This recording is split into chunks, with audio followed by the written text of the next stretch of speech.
大家早上好，今日我哋接住睇出埃及記嘅第2章，今日睇嘅係第10節到第15節。孩子漸長，婦人把他帶到法老的女兒那裡，就作了他的兒子。他給孩子起名叫摩西，意思說，因我把他從水裡拉出來。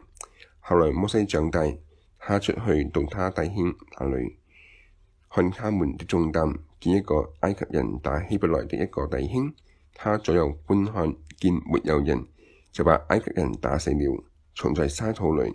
第二天他出去，見有兩個希伯來人爭鬥，就對那欺負的人說：你為什麼打你同族的人呢？那人說：誰立你作我們的首領和審判官呢？難道你要殺我，像殺那埃及人嗎？摩西便懼怕說：這事必是被人知道了。法老聽見這事，就想殺摩西，但摩西躲避法老，逃往米甸地居住。阿們。喺度我睇見摩西佢嘅生命當中嘅一段嘅描述，比較簡略嘅嚟到講到摩西呢長大之後所經歷到嘅咁樣嘅事情。我再睇另一處嘅經文，係《使徒行傳》嘅第7章，嗰度亦都講到關於呢摩西嘅咁樣個故事。咁重點嘅從第20節嚟到開始嚟去睇，20到22節。那時摩西生下來，俊美非凡，在他父親家裡撫養了3個月。他被丟棄的時候，法老的女兒拾了去，養為自己的兒子。摩西學了埃及人一切的學問，說話行事都有才能。阿們。喺度話摩西喺法老皇宮裡面成長，摩西呢學習到埃及人一切嘅學問，並且說話行事都有才能。我哋接住睇23到29節。他將近40歲，心中起意去看望他弟兄以色列人。到了那裡，見一個人受冤屈，就護庇他，為那受欺壓的人報仇，打死了那埃及人。他以為弟兄必明白神是借他手搭救他們，他們卻不明白。第二天遇見兩個以色列人爭鬥，就勸他們和睦說：你們兩位是弟兄，為什麼彼此欺負呢？那欺負鄰舍的把他推開，說：誰立你作我們的首領和審判官呢？難道你要殺我，像昨天殺那埃及人嗎？摩西聽見這話就逃跑了，寄居於米甸，在那裡生了2個兒子。阿們。我哋喺度睇見摩西裏面有非常了不起嘅地方，就喺佢裏面呢有咁樣嘅公義嘅心，同時都有咁樣嘅愛嘅動機。當佢睇到自己嘅百姓受到冤屈嘅時候，佢又想去護庇佢哋嘅心，呢個係非常之美好嘅一面。所以喺26節裏面話到，第二天遇見2個以色列人爭鬥，就勸他們和睦說：你們兩位是弟兄，為什麼彼此欺負呢？阿們。喺對摩西嘅裏面呢，有咁樣一份嘅愛心，同時亦都有一份勸人和睦嘅呢份公義嘅心。但係比起呢啲嘅嘢，更加了不起嘅係啲乜嘢呢？我哋再睇希伯來書嘅第11章23到26節。摩西生下來，他父母見他是個俊美的孩子，就因着信把他藏了3個月，並不怕王命。摩西因着信長大了，就不幸稱為法老女兒之子。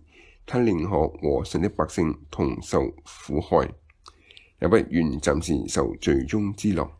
他看為基督受的凌辱，比埃及的財物更寶貴，因他想望所有要得的賞賜。阿們。經文裏面話，摩西雖為法老女兒嘅兒子，但佢裏面卻有甘願和自己百姓同受苦難，不願受罪中之樂嘅呢份嘅心。呢個係作為真正嘅以色列人，作為神嘅百姓啦，應該要擁有嘅一份美好嘅性情，咁樣美好嘅品格。我哋作為咁樣嘅神嘅百姓，雖然我哋表面上唔能夠過睇上嚟非常之華麗嘅咁樣嘅生活，但我哋裏面需要持守住呢一份聖潔嘅心，保持自己嘅裏面唔好同呢個世上去混雜起嚟，有個非常之美好嘅高尚嘅一面。呢個喺摩西嘅裏面啦，非常之寶貴嘅地方。但同樣喺摩西嘅裏面啦，亦都有非常錯誤嘅地方，就係佢通過錯誤嘅方法嚟到去保護佢自己嘅弟兄。雖然係帶住一個想要去拯救自己嘅弟兄、保護自己弟兄嘅呢份嘅心，咁樣嘅動機係好嘅。但係問題係佢用咗錯誤嘅方法，而將嗰個欺負弟兄嘅人殺害咗。呢個我可以稱之為暴力同埋血氣。喺度摩西佢選擇咗錯誤嘅咁樣嘅方法。所以大家喺信仰嘅當中，其實信仰首先話俾我聽嘅係要帶住正確嘅動機嚟到去做，呢個係重要。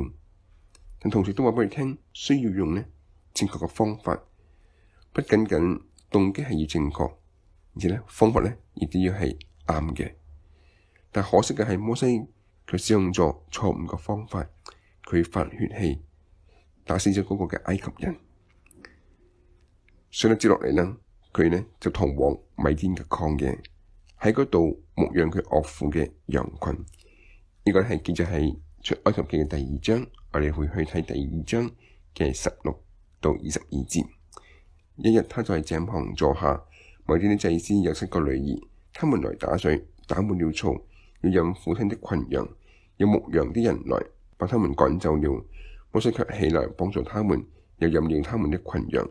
他們來到父親流珥那裏，他說：今日你們為何來得這麼快呢？他們說：有一個埃及人救我們脫離牧羊人的手，並且為我們打水飲了群羊。他對女兒們說：那個人在哪裏？你們為什麼撇下他呢？你們去請他來吃飯。摩西甘心和那人同住。那人把他的女兒西波拉給摩西為妻。西波拉生了一個兒子，摩西給他起名叫革舜，意思說因我在外邦作了寄居的。阿們。喺度講到摩西嚟到米甸嘅曠野去牧養佢岳父嘅羊群嘅一段嘅記錄，呢度亦都可以象徵大家我哋嚟到教會之後喺教會裏面一齊生活咁樣喺教會一齊生活嘅樣式啦，就好比喺米甸嘅曠野去牧養佢岳父嘅咁樣嘅羊群。而喺教會裏面同弟兄姊妹一齊生活嘅時候，雖然有彼此都唔一樣，帶住不同性情嘅咁樣弟兄姊妹，亦都有唔同嘅性格，亦都有唔同嘅咁嘅諗法，亦都係接受過唔同嘅教育同埋文化。神點解要將摩西放喺米甸曠野嘅呢個位置呢？係為咗要去解釋佢裏面嘅咁樣嘅血氣，為了讓佢學習謙卑，去走和睦嘅咁樣嘅道路。我哋去睇人同人之間點樣能夠變得和睦呢？即跟弟兄姊妹一齊去生活嘅時候，即能夠可以嗰個彼此相愛嘅生活嗎？點樣能夠真正去和睦呢？應該你帶住咁樣謙卑嘅心，彼此相愛，彼此侍奉。喺我哋裏面嘅驕傲同埋血氣啦，喺一齊生活嘅時候，通過神嘅話語不斷地去察看，並且跟住神嘅話語，亦都不斷去改變自己嘅時候，就能夠可以跟弟兄姊妹一同和睦嘅嚟到去生活。其實神所願意嘅係希望喺生活當中最根本嘅、最本性嘅一面嚟去表露出嚟，就係真正嘅當中嚟到破碎自己，咁樣嘅時候能夠成為非常之美好嘅人。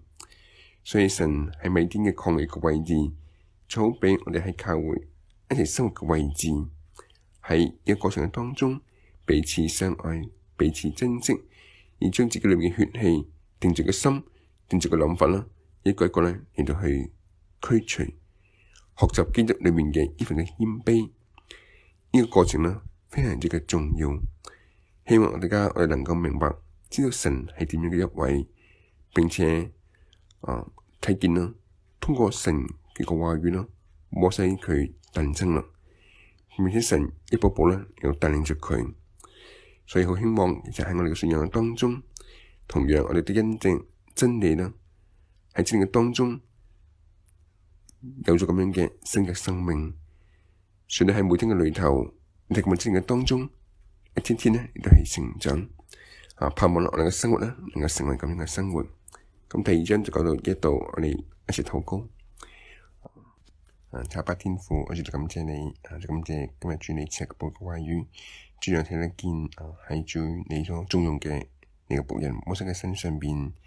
雖然就係法老嘅王宮嘅當中，能夠可以享盡咁樣嘅榮華嘅富貴，聽到佢裏面有一份呢份愛嘅心，即係唔願意睇自己嘅百姓受苦嘅呢份嘅心，奮到甘願去捨下佢自己嘅呢一切，世上嘅一切。